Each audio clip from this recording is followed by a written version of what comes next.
예수 그리스도의 이름으로 기도드립니다. 아멘. 바울은 말년에 감옥에 갇혀서 죽음을 기다리고 있었는데 그런 가운데 자기의 믿음의 아들 디모데에게 이 서신을 보냈습니다. 어떻게 교회를 돌보고 목회를 할 것인가라고 하는 것을 아주 구체적으로 언급을 해서 일종의 목회 지침서라고 할 수가 있어요. 물론 후대에는 모든 성도들이, 특별히 목회자들이 이 목회 서신을 참 즐겨 읽지만 처음부터 바울이 많은 사람들이 볼 것을 기대하고 쓴 것이 아니라 사적으로 보낸 사적인 편지였기 때문에 그 속에 이 믿음의 아들 디모데에 대한 그 사랑의 감정이 여과 없이 표현되는 것을 우리가 보게 됩니다. 여기 3절에 보니까 내가 밤낮 간구하는 가운데 쉬지 않고 너를 생각하여, 또 4절에 보니까 네 눈물을 생각하여 너 보기를 원하면 내 기쁨이 가득하게 하려 함이니. 우리가 이런 글을 통해서 우리 바울의 마음을 상상해 보면은 얼마나 디모데가 보고 싶었는지 모른다 이거죠. 그래서 그를 만날 수만 있다면, 한번 볼 수만 있다면 정말 이 고된 감옥 생활에서 내가 얼마나 기쁨과 위로를 받을 수 있겠는가라고 하는 그런 감정을 숨기지 않고 있습니다. 그런데 우리가 읽은 이 사적인 인사말 속에 담겨있는 우리 몇 개의 특별한 단어들 속에서 우리는 바울과 디모데가 같이 공유했던 아주 보석과 같은 신앙을 엿보게 됩니다. 이것이야말로 혼탁한 우리 시대에 그야말로 바른 신앙의 이정표가 될 수 있을 것이다 생각을 해서 오늘 우리 시대의 바른 신앙 시리즈 가운데 우리 순결한 믿음과 양심이라는 제목으로 이 설교를 합니다. 바울은 먼저 자기 자신이 어떻게 하나님을 섬기는가라고 하는 것을 3절에서 고백하고 있어요. 3절 같이 한번 읽어봅시다. 청결한 양심으로 조상적부터 섬겨는 하나님께 감사하고 그랬어요. 믿음의 조상들, 그들의 본을 받아서 자기 역시 청결한 양심으로 하나님을 섬긴다 이렇게 말하고 있어요. 여기 청결한 양심이다라고 하는 말은 그러면 어떤 오점이나 티나 이런 것들이 전혀 묻지 않은 아주 깨끗하고 순결한 양심, 그런 양심을 가리고, 또 그 다음에 그가 믿음의 아들 디모데 속에서 본 또 귀한 신앙이 있어요. 그것을 5절에서 이야기합니다. 우리 같이 한번 읽어봅시다. 이는 내 속에 거짓이 없는 믿음이 있음을 생각합니다. 이게 거짓 없는 믿음, 너에게는 거짓 없는 믿음이 있다. 여기에 거짓 없는이라고 하는 말도 위에 청결한이라는 말과 거의 비슷한 말입니다. 가식적이지 않고 겉과 속이 다르지 않고 그야말로 신실하고 순결한 믿음이 네 속에 있는데, 그것도 너만 갖고 있는 것이 아니라 너의 외할머니, 그 다음에 너의 어머니, 그로부터 네가 배운 것이다 라고 이야기를 합니다. 바울과 디모데가 공유했던 것은 바로 이것입니다. 때묻지 않은 순결한 믿음과 양심. 여러분, 뭔가 듣기만 해도 가슴이 뛰지 않습니다. 우리 그런 것을 제대로 갖고 있지 못하기 때문에 여러분과 내 속에 무슨 설교를 우리가 계속 듣지 않아도 나도 좀 그런 믿음을 가졌으면 좋겠다 이런 생각이 들지 않습니까? 우리의 믿음의 선인들이 가지고 귀하게 여겼던 그 보석 같은 신앙, 그것이 어쩌면 이 시대에 하나님이 여러분과 내 속에서 보기를 원하는 것일지도 모릅니다. 우리 시대에는 이런 양심과 믿음을 가진 사람을 찾기가 쉽지가 않습니다. 핍박이 없는 세대요. 예수를 믿는 것에 무슨 큰 고난이 있는 것도 아니고, 오히려 우리가 예수를 믿고 교회를 나옴으로써 이런저런 유익을 얻고 도움을 얻을 수 있는 그런 세대에서 청결한 양심, 거짓이 없는 믿음, 이것을 우리가 쉽게 찾을 수 있을까? 특별히 우리 사회가 더욱 그렇다 이렇게 생각을 합니다. 저는 독일에서 10년을 살았기 때문에 10년을 살았다 해서 그 사회를 다 안 것은 아니지만 그냥 잠깐 여행한 거하고는 다르잖아요. 그러다 보니까 가끔 서구 사회와 우리 사회를 이렇게 비교를 하게 됩니다. 우리 사회가 다 틀렸다는 거 아니에요. 그런데 장단점이 있는데, 우리 사회가 갖고 있는 그런 문제, 그것이 교회 안에도 흘러 들어와서 우리도 모르게 우리 신앙이 오염이 돼요. 저는 그걸 이야기하고 싶은 거예요. 우리 사회, 그야말로 순수해야 할 것들 속에 속된 목적과 욕망들이 너무 많이 숨겨져 있어요. 그것이 목적이 돼야 되는데 도리어 그것이 수단으로 전락을 해버린 일들이 너무 많습니다. 여러분, 교육의 예를 한번 우리가 들어봐요. 아마 여기 지금 자녀를 교육시키는 우리 부모님들이 많이 있을 텐데, 그래서 남이 하는 거 다 따라하면서 전혀 양심의 가책이 없는 그런 부모도 있겠지만, 적어도 제가 아는 바대로 우리 교회를 다니는 많은 믿음의 부모들은 얼마나 자녀 교육 때문에 고민하는지 모릅니다. 애가 공부를 못하는 것 때문에도 고민하겠지만, 정말 이렇게 키우는 게 바른 신앙이 아닌데, 바른 신앙의 가치관을 가지고 애들을 교육시키려고 하니까 교육의 현실이 너무 동떨어져 있어요. 고민합니다. 또 여러분을 이해해요. 우리 교육의 현실 보면 모든 것이 다 대학 입시를 위한 수단으로 전락을 해버렸어요. 공부도 운동도 대학을 가기 위해서 합니다. 심지어는 봉사, 선행 이거조차 그래서 가치를 가지고 하는 것이 아니라 그것이 대학을 가는데 필요한 스펙을 쌓는 일, 그걸 위해서 봉사를 하고 선행해요. 학교 생활이 즐거워야 돼요. 우리 아이들 그 세대는 학교 생활이 즐거워 재미있어야 돼요. 그런데 학교 생활에 즐거움이 없습니다. 그 아이 세대는 아이들이 이렇게 다 모여가지고 공동체 생활을 좀 배워야 돼요. 그런데 개인 경쟁이 너무 심하다 보니까 그런 것들이 희생이 돼요. 배움 자체를 귀하게 여기지 못하고 운동 자체를 즐기는 것이 아닙니다. 선행을 삶의 가치로 여기는 것이 아니에요. 이 모든 것이 다 대학을 가기 위한 하나의 과정이고 하나의 수단일 뿐이라 이거예요. 그렇게 해서 들어간 대학, 그 대학도 마찬가지입니다. 그 대학에서 제대로 된 학문을 좀 배우면서 그 학문 연구의 즐거움을 좀 발견하고 이렇게 해야 되는데 그런 게 없어요. 대학이라는 것이 이제 더 이상 학문을 연구하는 상아탑이 아닙니다. 좋은 직장을 얻는 학원일 뿐이에요. 학원으로 전락했어요, 대학이.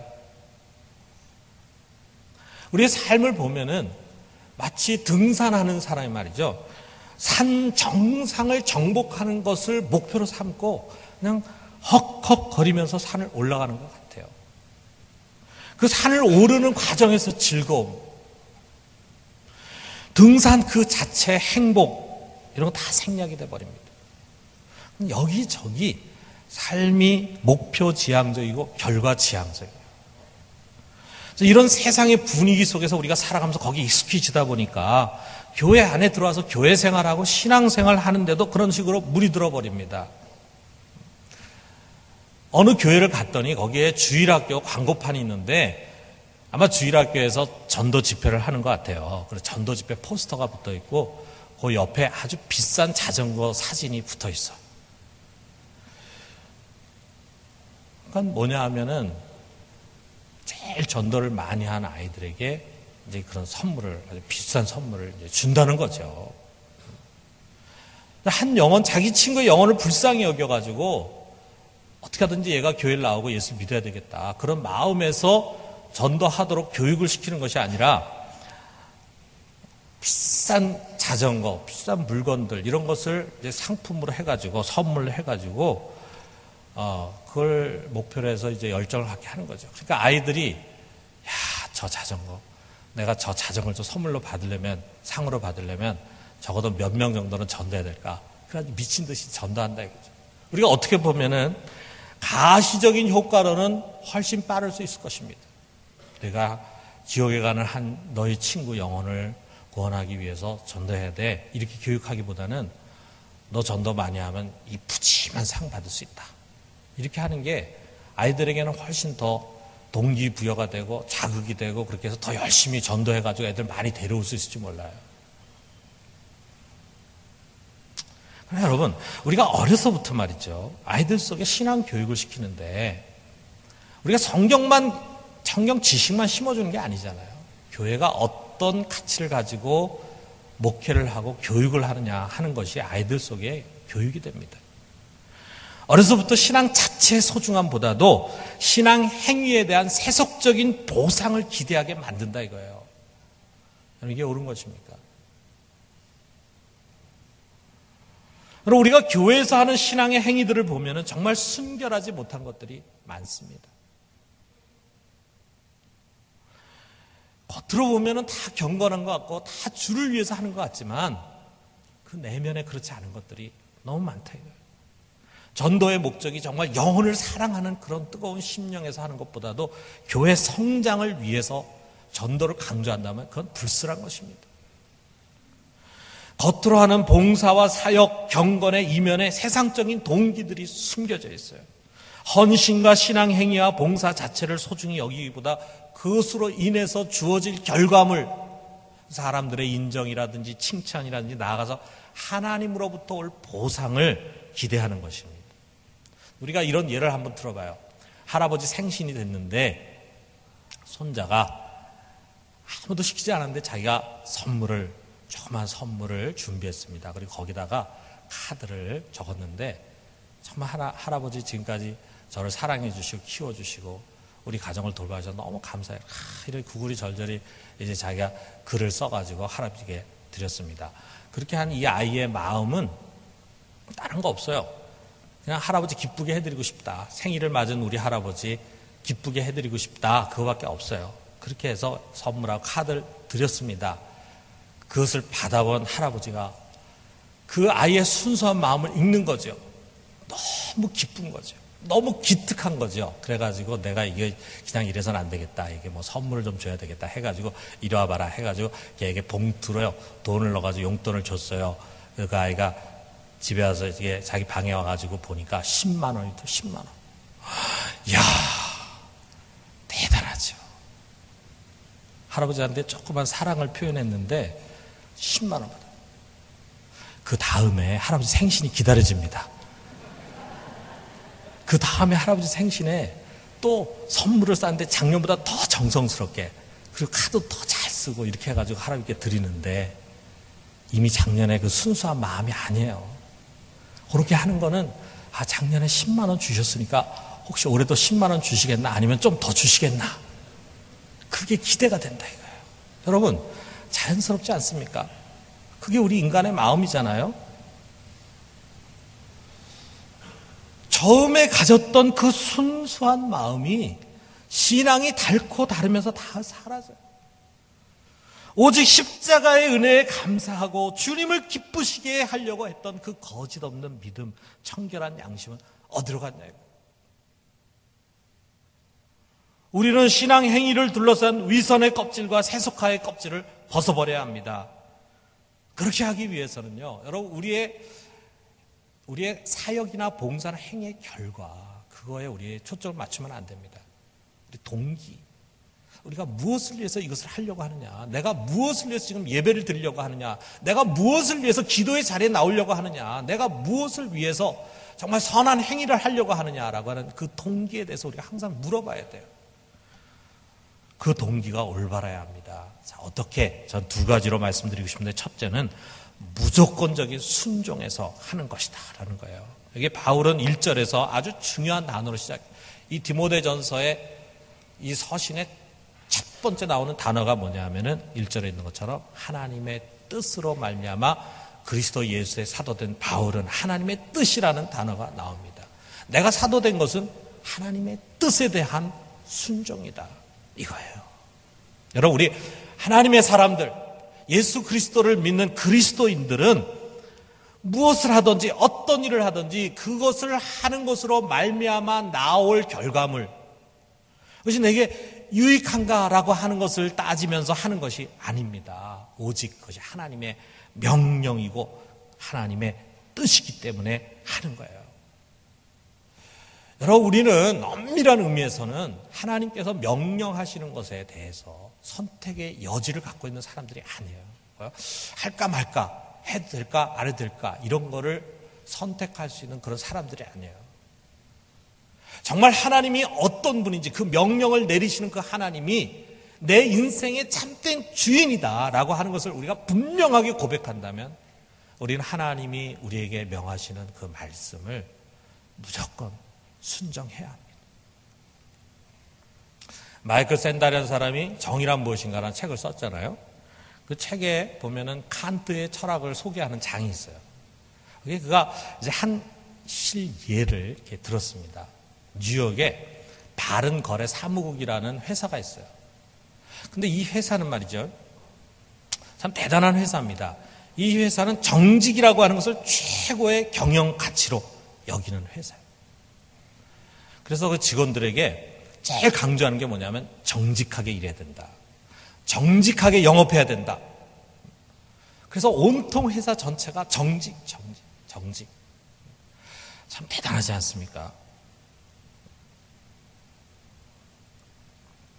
근데 이 회사가 이렇게 정직을 강조하고 또 그것을 실천하려고 애쓰는 이유가 있어요. 뭐냐면 이 회사는 정직이야말로 성공의 길이다라고 확신하기 때문이에요.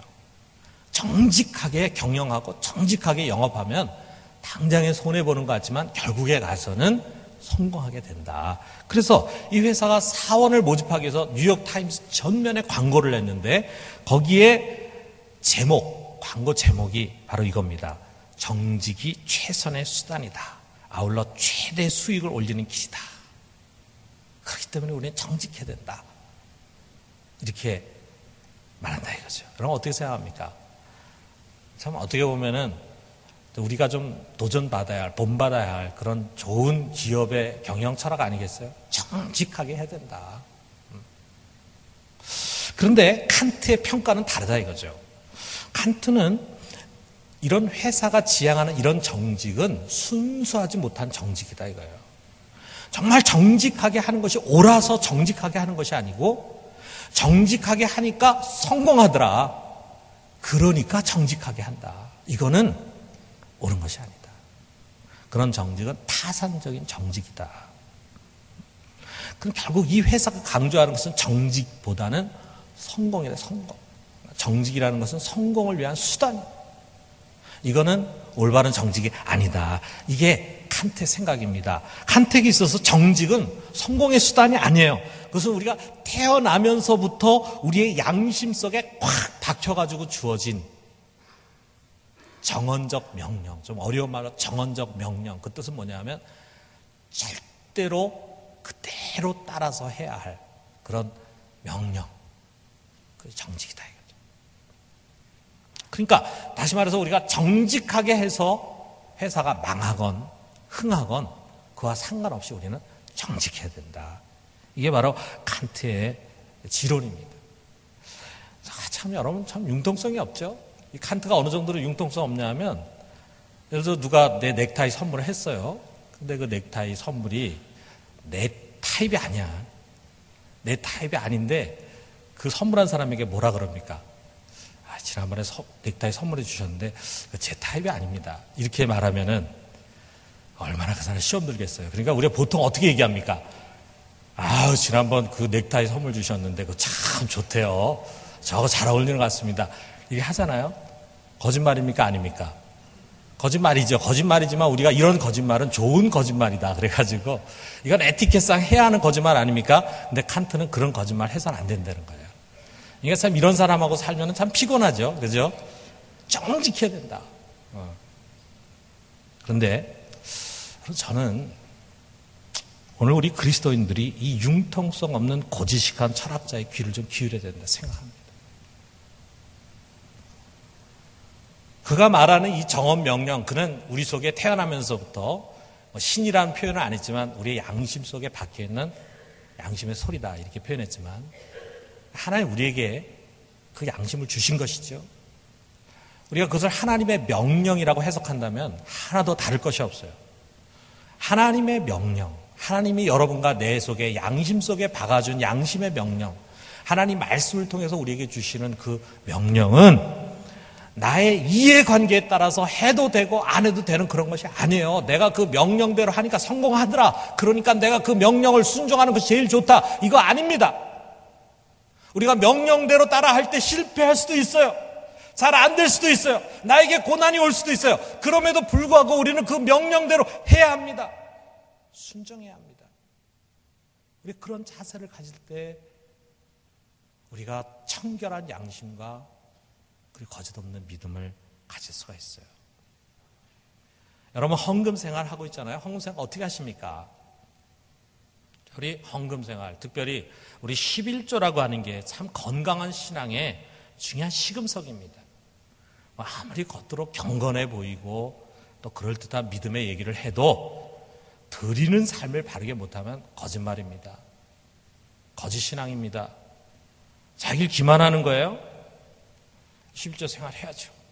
그런데 어떤 사람은 11조 하면은 무슨 얘기를 좋아하냐면 미국 백화점 왕 워너메이커라든지 또는 석유왕 록펠러 그런 이야기를 참 좋아합니다. 그 사람 철저히 11조 생활했다 그래요. 사업하면서도 철저한 11조 생활했다. 그 철저하게 11조 생활했다라고 하는 그것을 듣기 좋아하는 거라기보다도 그렇게 하니까 하나님이 몇 배로 주셔가지고 부자가 되게 했다라고 하는 그 성공담, 그걸 좋아해요.